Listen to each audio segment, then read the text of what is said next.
Bueno, no en Marte, sino en la Tierra, específicamente en Nueva York, continúa la 70ª edición de la Asamblea General de la Organización de Naciones Unidas. Los discursos de los mandatarios de la región, comparados quizás a otros años, han sido en su mayoría algo más contundentes, menos etéreos. Hoy, la intervención de Guyana ha dejado una huella firme con respecto a su posición en el conflicto con Venezuela. Nosotros queremos llevar fin a la agresión de Venezuela. Guyana rechaza las amenazas y los reclamos de Venezuela que desafían la ley internacional. De esta manera, el presidente de Guyana, David Granger, presentó ante la Asamblea de la ONU los recientes hechos que han aumentado la tensión entre su país y Venezuela por el conflicto limítrofe por la región del Esequibo que los enfrenta desde 1899. Esta es la zona por la que Venezuela y Guyana mantienen una disputa. Se trata de un territorio de 170.000 kilómetros cuadrados, rico en recursos naturales, que representa 2/3 partes de Guyana.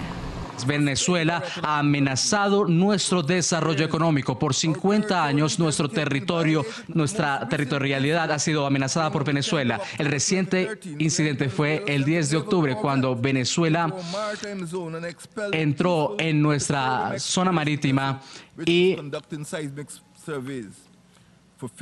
por 50 años Venezuela ha promulgado decretos contra nuestro territorio. Tras la denuncia de Granger de la supuesta presencia de tropas venezolanas en la frontera, este martes pidió a la ONU proteger a su país. Esta organización tiene la responsabilidad, y cito, de llevar a través de medios pacíficos y en conformidad con los principios de justicia y derecho internacional, una solución a las disputas internacionales. Señor presidente, esta responsabilidad es esencial a la existencia de los pequeños estados que son amenazados por estados poderosos. Además, el jefe de Estado de Guyana acusó al gobierno de Venezuela de usar su riqueza y poder militar para seguir un camino de intimidación y agresión. Venezuela está trazando una bordera, está desestabilizando una región estable del planeta, utilizando la fuerza contra un estado pacífico y pequeño. Las declaraciones de David Granger se dieron horas antes de que Nicolás Maduro participe en el debate de alto nivel ante la Asamblea General de la ONU. Este domingo, en las instalaciones de Naciones Unidas, los mandatarios de ambos países sostuvieron una reunión con el secretario general de la organización, Ban Ki-moon, donde acordaron retornar sus respectivas embajadas a Caracas y Georgetown. Esto ocurrió en horas de la mañana. Nicolás Maduro habló ante la Asamblea de la ONU después de mediodía, sobre las 3:30, hora de la costa este en los Estados Unidos.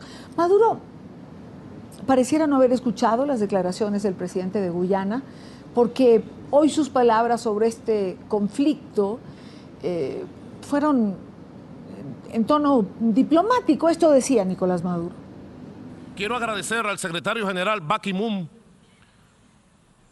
por haber atendido el llamado de Venezuela y haber convocado el domingo antes pasado, 27 de septiembre,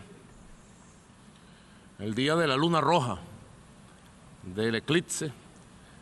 Mientras salía la luna roja, nosotros nos reuníamos con el presidente de Guyana, David Granger, y también tengo que decirlo que la diplomacia de paz allí ha permitido canalizar exitosamente pasos para un reclamo histórico que tiene Venezuela desde 1835, desde el siglo XIX. Esto decía Nicolás Maduro, mientras que escuchábamos del lado de Guyana de alguna manera exponer que Venezuela, con su poderío de país más grande, de alguna manera acosaba a un país pequeño como Guyana. En el marco de la Asamblea General también ha sido noticia el encuentro que sostuvo el presidente de los Estados Unidos, Barack Obama, con Raúl Castro. Encuentro tras el cual el canciller cubano aseguró que no habrá normalización entre ambos países hasta tanto no se levante el embargo. El bloqueo impuesto a Cuba persiste en su totalidad, está en completa aplicación, no ha sido en lo absoluto modificado. el ritmo del proceso hacia la normalización de relaciones entre los gobiernos de los Estados Unidos y Cuba dependerá del levantamiento del bloqueo. Quiero saludar a Giovanna De Michel, ella es internacionalista. Quiero conversar con ella sobre la asamblea, sobre lo que aquí ocurre. Giovanna, buena tarde, gracias por acompañarnos. Hola, Idania, muy buenas tardes, gracias a ustedes. ¿El recinto de la Asamblea General aguanta todo? Es decir, oímos discursos de todos los tenores, aunque particularmente creo que este año han sido un poco más, decía al comienzo, contundentes, menos etéreos, por lo menos cada quien se ha referido a las cosas que le ocupan y le preocupan de su país. Claro, oímos, por ejemplo, pronunciamientos como el de Dilma Rousseff, que dice que Brasil no va a permitir la corrupción, cuando la corrupción es el tema nuestro de cada día en el país de la señora Rousseff. Por eso comenzaba preguntando, ¿aguanta todo este recinto? Sí, Dania, sí aguanta todo, pero lo más sorprendente es que lleva 70 años aguantando todo. Esto no es algo nuevo, esto lo hemos visto de manera recurrente año tras año en cada una de las asambleas generales de Naciones Unidas. Vemos cómo algunos mandatarios que son muy proclives a resolver sus diferencias mediante la violencia, no es necesariamente violencia expresada única y exclusivamente a través del uso de las armas. También hay una gran violencia verbal que se utiliza mucho últimamente en la búsqueda de resolución supuestamente de controversias. Esos mismos mandatarios son los que van a Naciones Unidas y van a pedir paz y van a hablar en nombre de la paz.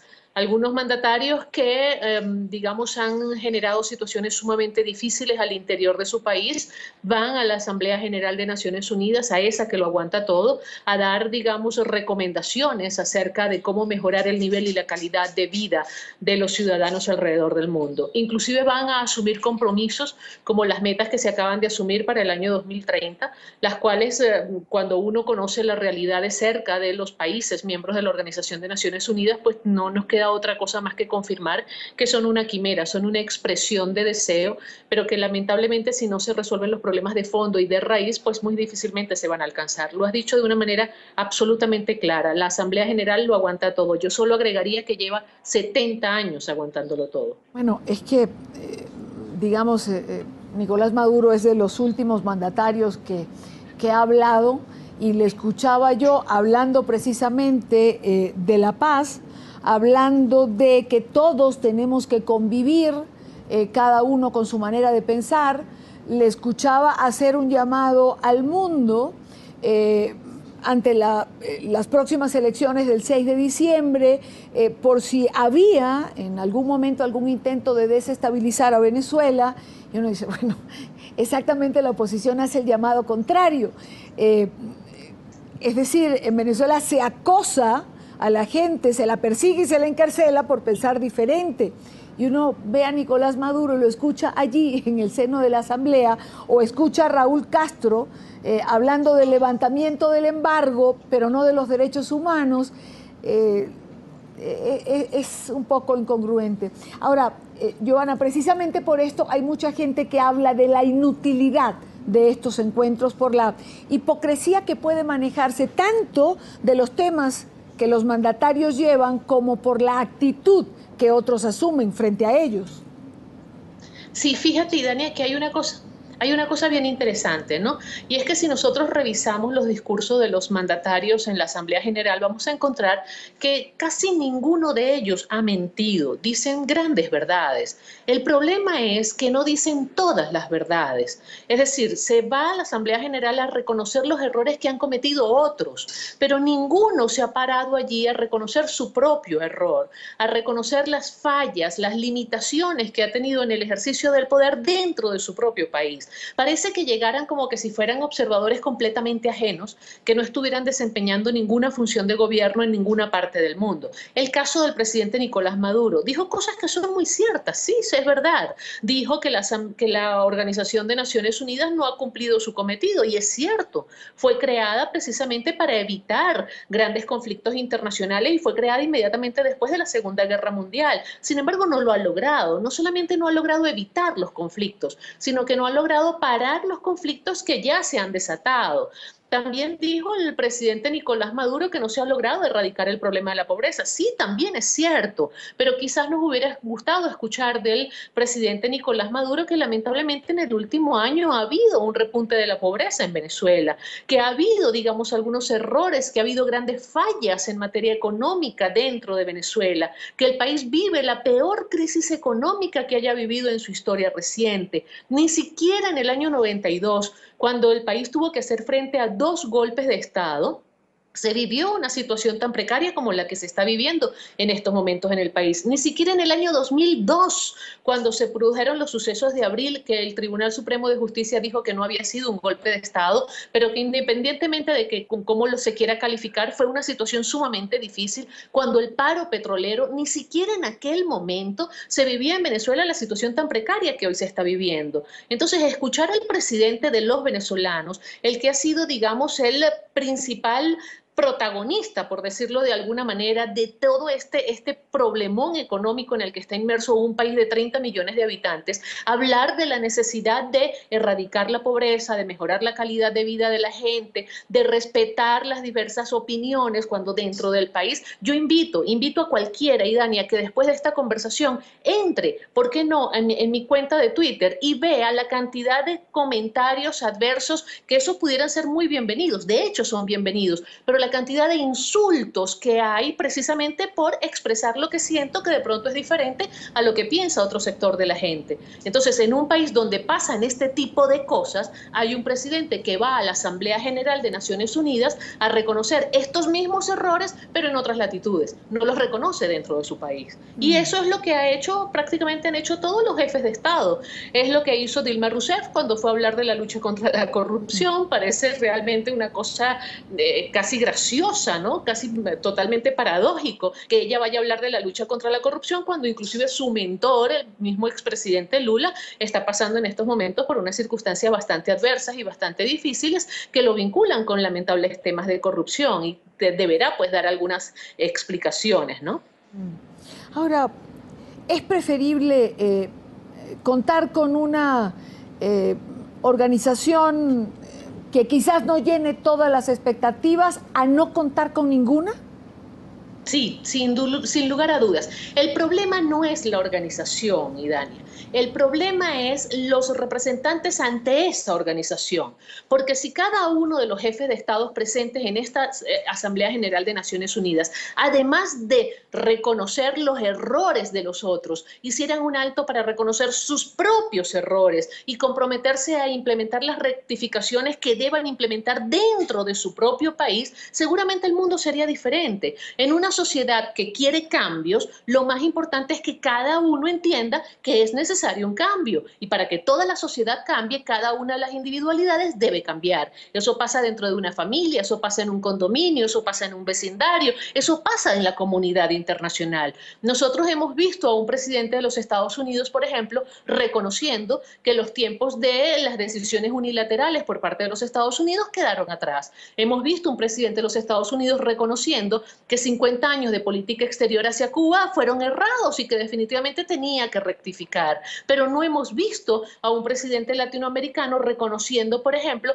que se ha equivocado en el manejo de la disidencia, o que se ha equivocado en la implementación de las políticas económicas, o que se ha equivocado en el combate contra la delincuencia. El mismo presidente Nicolás Maduro, que va a la Asamblea General a hablar de paz, ve con indiferencia, o por lo menos no se ha pronunciado acerca del hecho de que uno de los principales organismos de seguridad pública en el país, como es la policía, pues tenga que circular con vehículos que no lleven ningún tipo de identificación para no ser blanco de los delincuentes. Es decir, pides la paz en el mundo, pero no eres capaz de garantizar la paz dentro de tu país, no eres capaz de garantizar la paz dentro de tu territorio. Entonces, esas inconsistencias son las que hacen que mecanismos como la Organización de Naciones Unidas no funcionen, porque cada uno se ocupa en señalar el error del otro, pero ninguno reconoce sus propias deficiencias.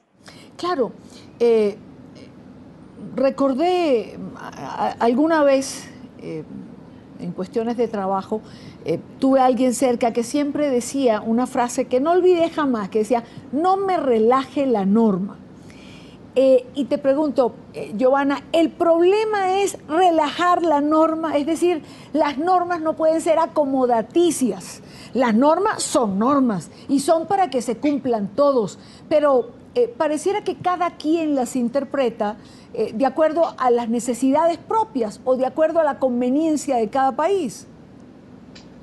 Yo diría, y Dania, que además de que no se debe relajar la norma, yo diría que no se debe ideologizar la norma. Hay que sacar la ideología de las normas. Cuando se interpretan las normas atendiendo a una concepción ideológica preestablecida, pues generalmente se producen interpretaciones completamente diferentes, de acuerdo a la conveniencia o la percepción que genera la concepción ideológica desde la cual se está observando. Las normas deben ser vistas como lo que son limitaciones a la acción y al comportamiento de los seres humanos precisamente para garantizar el buen funcionamiento de las sociedades. Cuando se ideologizan las normas, tú ves que vienen errores como la aplicación de manera discrecional. A unos se les aplica la norma con muchísimo más rigor y a otros no se les aplica la norma con el mismo rigor porque existe de pronto una afinidad ideológica que permite ser un poco más condescendiente quizás con ciertos errores. Yo creo que es una combinación de ambas cosas, ¿no? No relajarla, pero tampoco ideologizarla. Y de esa manera entender que cada ciudadano tiene exactamente los mismos deberes y los mismos derechos dentro de una sociedad. Cada Estado tiene exactamente los mismos deberes y los mismos derechos dentro de una sociedad. Y eso es lo que se debe rescatar. Para ello, la Organización de Naciones Unidas cuenta con una carta que es extraordinaria. Sí. El tema es que las relaciones internacionales desde siempre, no solamente ahora, desde siempre, han sido una puja constante entre el poder y la norma. Es decir, se ha concebido originalmente que la norma venía a limitar el ejercicio del poder. Hoy en día, lamentablemente, vemos como en muchísimos casos el poder determina el contenido y el alcance de la norma. Es decir, se ha invertido el valor, la efectividad, la razón de ser, el espíritu de la norma por la fuerza del poder o por la interpretación ideológica. Quiero darle las gracias a Giovanna De Michele por acompañarnos hoy en la tarde de NTN 24. Gracias a ustedes.